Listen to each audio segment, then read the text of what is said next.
بسم الله الرحمن الرحيم، والصلاة والسلام على أشرف المرسلين سيدنا محمد صلى الله عليه وسلم. أهلا بيكم في يوميات أماني وعلاء. النهاردة بقى هنعمل المسقعة بدون آلية. هنحطها في الكيس الحراري. أيوة يا حاج علاء بقى يلا. توفيرا للغلو والزيت اللي احنا شايفينه يا جماعة، أسعار الزيت عشان نعمل كيلو مسقعة هنعمل كيلو زيت. كيلو زيت. وانا بقى قصيت كده وانا عاملها كده هاخد هنا كوبايه زيت اهي، نص كوبايه زيت، كوبايه زيت زي ما انتم شايفين اهي، واحطها بقى في كيس الحراري وهوريكم الطريقه اهي. وكده مدام امانه بتحضر الصلصه على النار، هنوريها بتسبكها وهتوريها لكم ان شاء الله بعد ما تخلص ان شاء الله. معايا بقى فلفل اهو مشطشط ده، ومعايا برضو فلفل اخضر مشطشط، ومعايا فلفل اصفر الوان، وفلفل احمر الوان برضو، وفلفل برضو عادي من اللي هو العادي الاخضر بتاعنا، وبتنجان رومي، وبتنجان اهو زي ما انتم شايفين. بتنجان اهو البتنجان، والبطاطس بقى مقطعينها مش رفيع قوي زي ما انتم شايفين. اول حاجه بقى هنحط نص كوبايه الزيت زي ما انتم شايفين كده، هنشويه هيبقى مشوي زي ما انتم شايفين كده، وهنقلب الحاجات دي كلها في الزيت زي ما انتم شايفين. بصوا نشرب الزيت، مش هنحط اي توابل عليها دلوقتي، التوابل بتاعتها هتتحط في الصلصه لما اللي على النار. هوريكم اللي انا مصوراها اهو، اهي كلها شاربه زيت اهي كلها هتبقى شاربه زيت اهي. بقى في الكيس افتح الكيس كده يا حاج علاء، افتح الكيس اهي. بسم الله الرحمن الرحيم كده يلا زي ما انتم شايفين الحاجه اهي كلها في قلب بعض اهي زي ما انتم شايفين اهي. هنحط كل المكونات اهي. الايام دي البدنجان بسم الله ما شاء الله عامل زي الزبده، اللهم صل على النبي، مش له حل. انتي بطاطس بقى اهو عدي هنا كده شايفين بنحط كل حاجه ايوه. دي هتبقى حتى كمان مسقعه صحيه عشان اللي مقدار الزيوت ما يبقاش كتير قوي عن الآلية بقى والحاجات دي.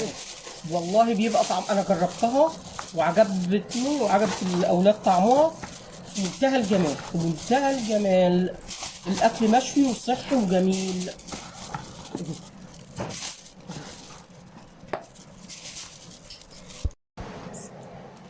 بسم الله الرحمن الرحيم. ادينا رجعنا تاني بعد ما حطينا بقى الحاجه في الكيس اهوت، يبقى نلم الكيس يا كويسه كده ونربطه. السلكه بتبقى جايه مع الكيس الحراري كده، دي السلكه نلمه كده كويس، نضربه ورمه حلوه كده،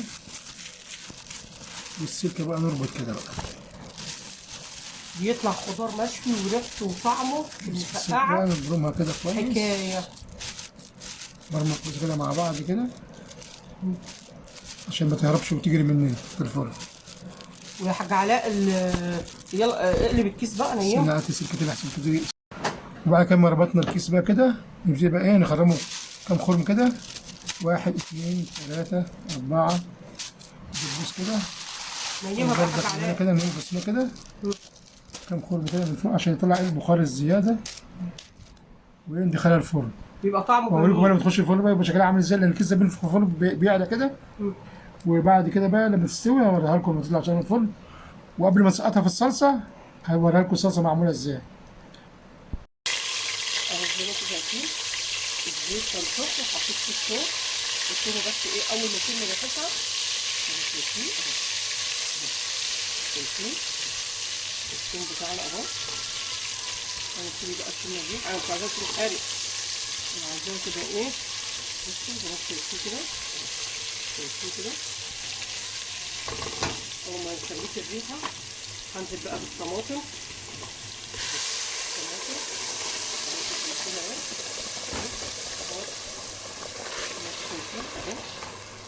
انا هضرب برضو شفشق تاني وهحطه اهي زي ما انتم شايفين.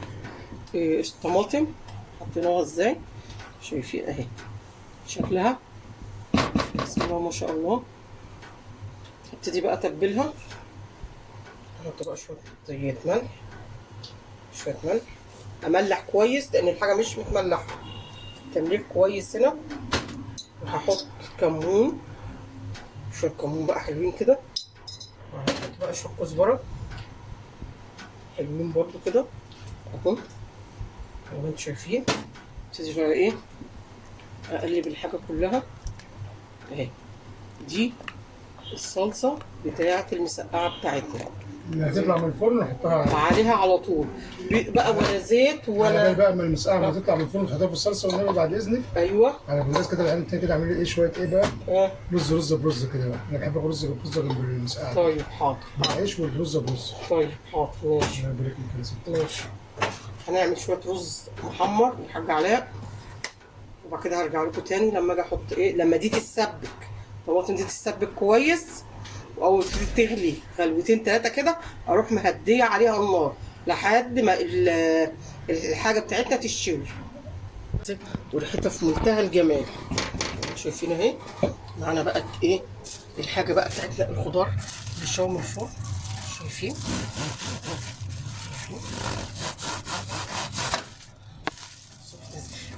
مش عارفه امسكه. شايفين بنفتح الكيس سخن ازاي.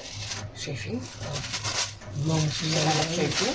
شايفين الحاجه اهو كلها اللهم صل على النبي. بصوا شايفين البطاطس مستويه ازاي. شايفين الباذنجان عامل ازاي. بسم الله. بس عشان اشيل الحاجه يا حاج علاء، والحاجه مستويه اهي بالسكينه اهي اهي اهي اهي. شايفين هحطها بقى في الصلصه. هحطها في الصلصه معاكم. تاخد غلوه بقى مع الطماطم. هتاخد غلوه مع الطماطم زي ما هي كده. بصوا زي ما ايه، زي ما هي كانت بس سخنه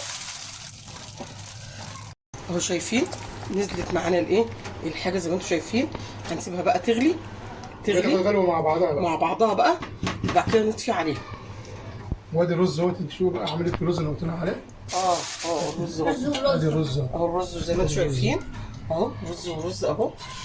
وانا بقى عايز كمان ايه رغيف بايت جنبهم بقى. ماشي يا عم. شايفين اهو ساعة الغرف بقى لما اغرف هوريكم شكله لما اجي اغرف. شكله لما ايه اجي اغرف.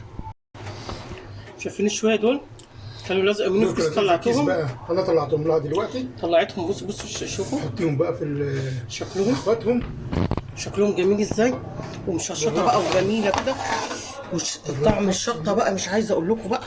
دي اهم حاجه في تاخد غلوه مع بعضها، تبقى مشطشطه. يا حاج علاء اللهم صل على النبي. بسم الله الرحمن الرحيم. بصوا بقى هنقلب بقى كل ده ونسيبهم اول غلوه بس نديهم غلوه كده. نديهم غلوه حاجه شكلها بسم الله ما شاء الله تتكلم على نفسها. شايفين كده. شايفين الجمال. علي كده حاجه على بس بقى. هنسيبها كده غلوتين وبعد كده ايه ادينا ايه غرفنا بقى. شايفين المسقعه. شايفين المسقعه يا حاج علاء. شايفين المسقعه عامله ازاي. تسلم ايديكي. اللهم يا صل حاج على علاء سيدنا لسه محمد. هنغرف بقى يا حاج علاء. لا انا مستعجل لان ريحتها بصراحه. ومعاها بقى شويه الرز بقى حكايه. شويه الرز حكايه. مسقعه الله وكيل مش عايزه اقول لكم بتبقى جميله جدا. ايه يا حاج علاء. الرز بقى اللي هو الرز برز جنبها يبقى خطير. بس ما شاء الله عليك يا حاج علاء. يبقى خطير جنبها كده الرز البرز كده. الله الله الله يا عم الحاج. تمام يعني طعمها حلو. الحاجه المشويه طعمها حلو. والله 10 على 10. ماشي. وهتعجب الساده المتابعين وتعجب الناس المشاهدين بتوعنا. ومفيدة ان شاء الله نتمنى منهم اللايك والشير والاشتراك في القناه. ده كل ما هو جديد. مع الف سلامه.